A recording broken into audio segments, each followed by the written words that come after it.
தமிழக வெற்றி கழகத்திலே இன்று இணையும் அதிமுகவின் துரோகிகள். வெளியான பரபரப்பு தகவல். நண்பர்களே, நம்ம அதிமுக தொண்டர்களாக இருந்தீங்க அப்படின்னா மறக்காம நம்ம சேனலை சப்ஸ்கிரைப் பண்ணிட்டு இந்த வீடியோக்கு ஒரு லைக் பண்ணிருங்க.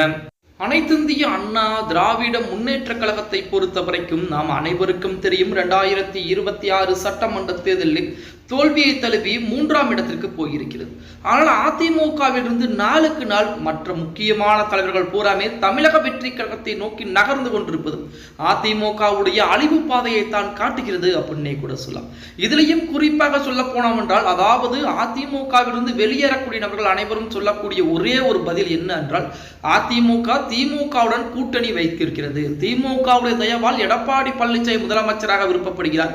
அதன் காரணமாகத்தான் நாங்கள் அந்த இடத்திலிருந்து வெளியேறிக் கொள்கிறோம் என சமீபத்திலே நமது எம்.ஆர். விஜயபாஸ்கர் கூட சொல்லியிருந்தார். இந்த நேரத்தில் இன்றைய தினம் பார்த்தீங்கன்னா சி. விஜயபாஸ்கர் ஆகட்டும், எம்.ஆர். விஜயபாஸ்கர் உட்பட ஒரு 20,000க்கும் மேற்பட்டவர்கள் அதிமுகவிலிருந்து விலகி தமிழக வெற்றி கழகத்துடைய பொதுச் செயலாளர் புஷி ஆனந்த் முன்னிலையில் இணைய இருப்பதாக செய்திகள் என்பது வெளியாகி இருக்கிறது. அதிமுக என்பது மாபெரும் ஒரு இயக்கம். அந்த இயக்கத்தின் மூலமாகத்தான் இவர்களுக்கெல்லாம் பதவி என்பது கிடைத்தது. பதவியின் மூலமாகத்தான் பணம் கிடைத்தது. பணம் கிடைத்ததன் மூலமாகத்தான் புகழ் கிடைத்தது. ஆனால் அப்படிப்பட்ட அதிமுகவை விட்டு விட்டு செல்வதற்கு இவர்களுக்கு எப்படி மனம் வந்தது அப்படிங்கிறத தெரியல. சரி, எடப்பாடி பழனிசாமி அவர்கள் திமுகவுடைய தயவால் ஆட்சி அமைக்க விருப்பப்படுகிறார் என்பது இந்த செய்தி வந்தது 1.5 மாத காலத்திற்கு முன்னால். 1 மாத காலத்திற்கு முன்னால் இந்த செய்தி என்பது வந்தது. அந்த நேரத்திலே இவர்கள் புறம் ராஜினாமா செய்திருந்தால் ஒரு நன்மை எடுத்துக்கலாம். அதாவது திமுக பக்கம் எடப்பாடி பழனிசாமி சாய்கிறார், அது எங்களுக்கு பிடிக்கவில்லை, அதன் காரணமாக நாங்கள் ராஜினாமா செய்கிறோம் என்று 1 மாதத்திற்கு முன்பே இவர்கள் சொல்லி தன்னுடைய பதவியை ராஜினாமா செய்திருந்தால் அது ஏற்றுக்கொள்ளதாக இருக்கும். ஆனால் இப்பொழுது ராஜினாமா செய்துவிட்டு அந்த கதையை சொல்ல ஆரம்பிக்கிறாங்க. எடப்பாடி பழனிசாமி திமுகவுடன் கூட்டணி வைப்பதுதானே பிடிக்கவில்லை, அதற்கு ஏன் தமிழக வெற்றி கழகத்திலே இணைய வேண்டும்? வேற கட்சிகள் கிடையாதா? அப்படி என்று ஒரு கேள்வி எழுப்பினால் தமிழக வெற்றி கழகம் தான் திமுகவை எதிர்க்கிறது என சொல்கிறார்கள். ஆனால் திமுகவை நாம் தமிழ் கட்சியுடைய சீமானும் தான் எதிர்த்துக் கொண்டிருக்கிறார்.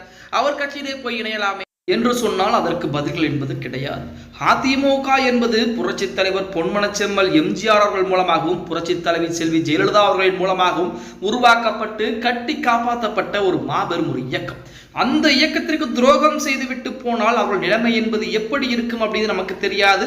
உண்மையிலே அதிமுகவை தோற்றுவித்த எம்ஜிஆருடைய ஆன்மாவும், அதே போல அதிமுகவை கட்டி காப்பாற்றிய ஜெயலலிதா அம்மையாருடைய ஆன்மாவும் உண்மையிலே இருந்தால் இவர்கள் வருகின்ற இடத்திலே இவர்களுக்கு வாய்ப்புகள் கிடைத்தால் அந்த தொகுதியிலே தோல்வி தழுவ வேண்டும் என்பதுதான் அதிமுக தொண்டருடைய விருப்பங்கள் ஒன்றாக இருந்து கொண்டிருக்கிறது. அதாவது ஒருவர் மற்றொரு கட்சியிலே இணைவது என்பது அவருடைய தனிப்பட்ட விருப்பம். ஆனால் முக்கியமான பொறுப்புகளை அடைந்துவிட்டு முக்கியமான பதவிகள் இருந்து அந்த பதவியிலிருந்து விலகி மற்றொரு கட்சியில் இணைவதுதான் அதிமுக தொண்டர்களுக்கு கோபத்தை எழுப்பி இருக்கிறது.